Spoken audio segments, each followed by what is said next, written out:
Good morning all of you. ये R D Sharma का MCQ है the class 9th lines and angles chapter का। इसमें हमें ये एक्स की वैल्यू फाइंड आउट करनी है और ये गिवन है डायग्राम, और ये वाला एंगल गिवन है यहाँ से यहाँ तक, और ये जो साइन दिख रहा है आपको ये गिवन है। Okay, so let's find out. आपको पता है कि ये जो साइन है ये किसका है बेटा, 90 डिग्री का ना।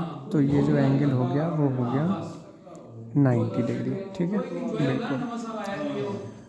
अब ये एंगल देखो बेटा, ये जो x डिग्री है ये भी कितना होगा, ये वाला ये भी x डिग्री होगा। आप कहोगे सर कैसे, तो मैं कहूँगा बेटा ये इसका जो रिलेशन है ये वर्टिकली अपोजिट एंगल है, ठीक है। वर्टिकली अपोजिट एंगल क्या होते हैं ये समझ लो आप लोग। ये लाइन जो कट करती है ना, इनको इंटरसेक्टिंग लाइंस बोलते हैं। इंटरसेक्ट मतलब कट करना। तो जो अपोजिट एंगल्स होते हैं ये वाले, इनको वर्टिकली अपोजिट एंगल कहते हैं।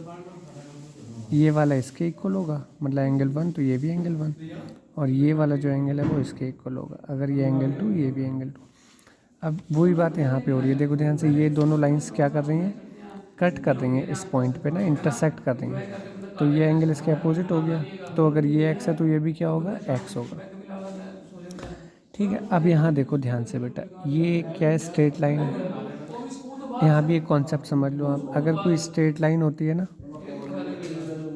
आपको पता है ये स्ट्रेट एंगल क्या होता है, ये जो एंगल होता है ये पूरा ये 180 होता है, इसी को स्ट्रेट एंगल कहते हैं क्योंकि स्ट्रेट लाइन है। तो अगर मैं यहाँ से एक लाइन ड्रॉ कर दूँ लेट सपोज, ठीक है, तो मैं अगर आपसे पूछूं कि बेटे यहाँ ऊपर कितने एंगल बन रहे हैं, तो आप कहोगे सर वैसे तो ज़्यादा बन रहा है, बट अगर मोटा मोटा ले लें तो एक ये बन रहा है और एक ये बन रहा है, और ये दोनों एंगल मिला के ही तो स्ट्रेट एंगल बना रहे हैं। इसका मतलब एंगल 1, और इसको अगर मैं एंगल 2 ले लूँ तो जो एंगल 1 है प्लस एंगल 2 ये किसके इक्वल होगा, 180 के।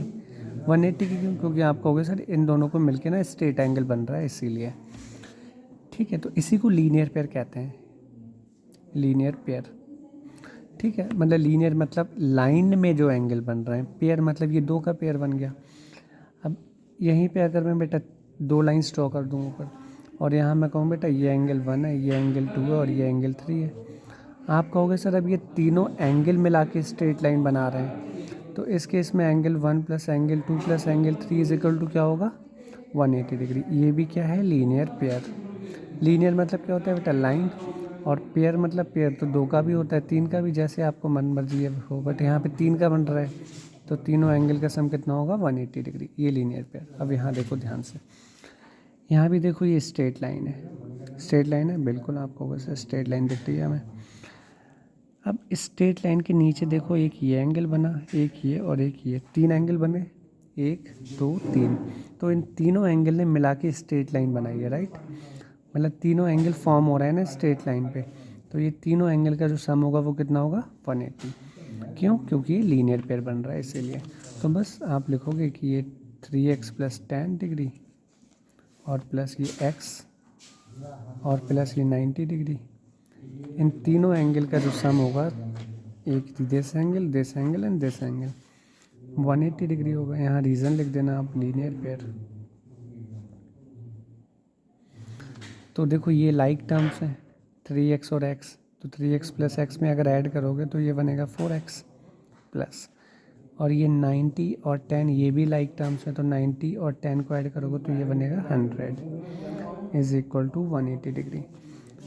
अब ये प्लस का है, अगर इक्वल टू के हम राइट में लेके जाएंगे तो ये साइन चेंज करता है आपका, तो ये प्लस का 100 है, ये आ गया माइनस का 100, तो 180 माइनस 100 80।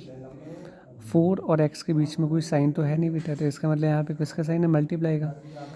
तो अगर इधर मल्टीप्लाई में है तो उधर किस में जाएगा, डिवाइड में। तो 4 2 8 और ये 0, तो ये आ गया 20 डिग्री। यही हमारा आंसर है। ओके।